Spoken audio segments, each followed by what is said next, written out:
আজ আমি আর সাবা আবার যাচ্ছি তার ছোট দাদির বাসায়। গতদিন আমার শ্বশুরাব্বু যে মাছগুলো এনেছিলেন তার খানিকটা নিয়ে আসতে। দুপুরের জন্য রান্না করব, আর যেহেতু বেলা চলে যাচ্ছে তাই সাবা আজ আর ওর দাদিকে জ্বালানোর বেশি সময় পায়নি। তাড়াহুড়ো করে মাছ নিয়ে চলে আসি আমরা। আসার সময় দেখি রাস্তার দুই পাশে এভাবে মাছ, শাকসবজি সহ আরও অনেক খাবার জিনিসপত্র বিক্রি করছিল।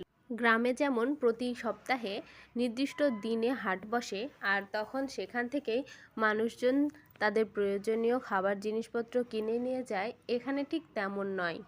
এখানে প্রতিদিনই বাজার বসে আর মানুষজন তাদের প্রয়োজনীয় জিনিসপত্র কিনে নিয়ে যায়।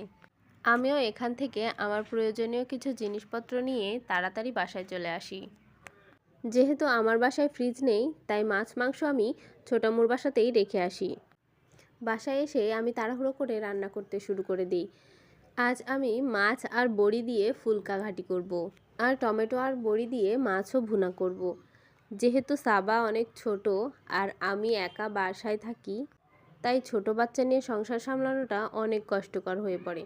যতই মনে করি না কেন যে আজকে তাড়াতাড়ি রান্না শেষ করব, কিন্তু কখনোই তা হয়ে ওঠে না।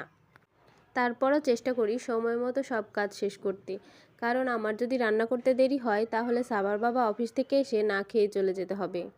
তাই বাচ্চা সামলানো আর সংসারের অন্যান্য কাজগুলো সব তাড়াহুড়ো করেই করতে হয়।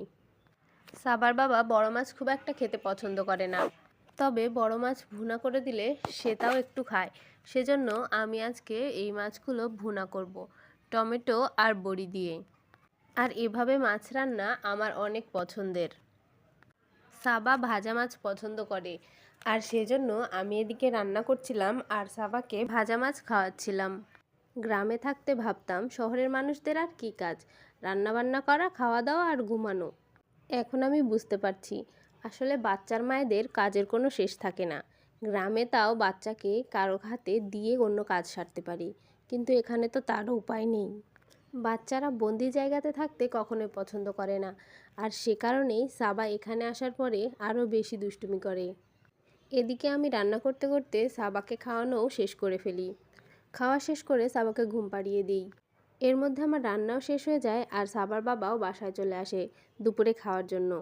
আজ সাবা আগেই ঘুমিয়ে গেছে, তাই আমরা দুজনে একসাথে খেতে বসি। সাবা জাগা থাকলে আমি আগে ওকে খাইয়ে দিয়ে তারপর আমি খাই। বাড়িতে বানানো কালাইয়ের বড়ি খেতে অনেক মজার হয়। বাজার থেকে কেনা কালাইয়ের বড়ি খেতে বাড়ির বড়ির মতো অতটা স্বাদ লাগে না। কালাইয়ের বড়ি অন্য সময়ের তুলনায় শীতকালে বেশি ভালো লাগে। আমার মতো কালাইয়ের বড়ি কার কার পছন্দের কমেন্টে অবশ্যই জানাবেন কিন্তু। আজকের ভিডিও এ পর্যন্তই। আল্লাহ হাফেজ সবাইকে।